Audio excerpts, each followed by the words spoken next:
Here's today's In Touch devotion. Today's scripture reading is Matthew chapter 10, verses 24 through 42. Jesus said, "A disciple is not above his teacher, nor a slave above his master.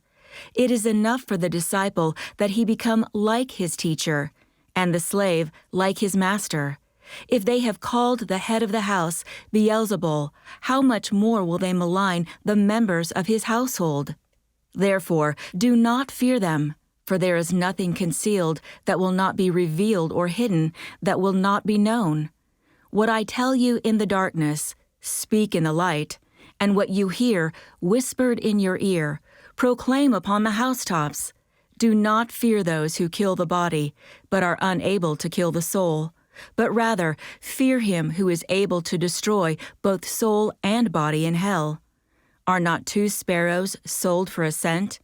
And yet not one of them will fall to the ground apart from your Father.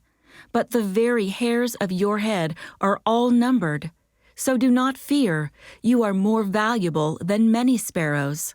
Therefore, everyone who confesses me before men, I will also confess him before my Father who is in heaven.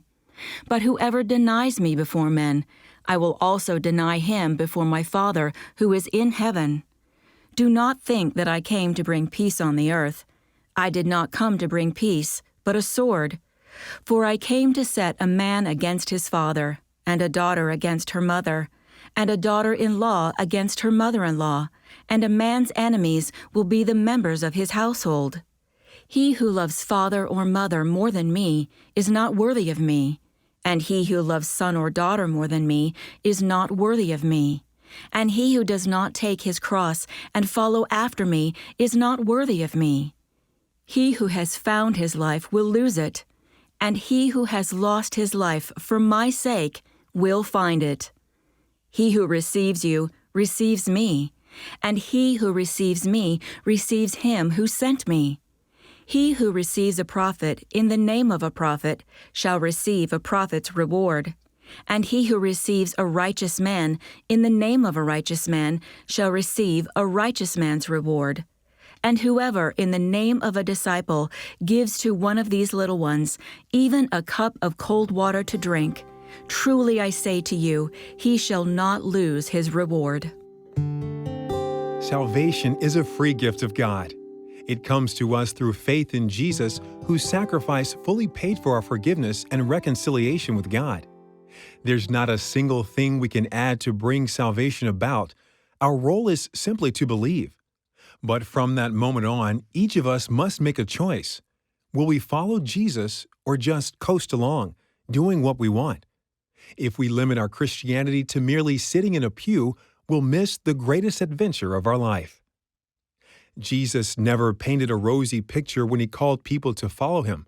He stated quite plainly that becoming his follower would require self-denial, sacrifice, and suffering. Following Jesus means that he directs our life.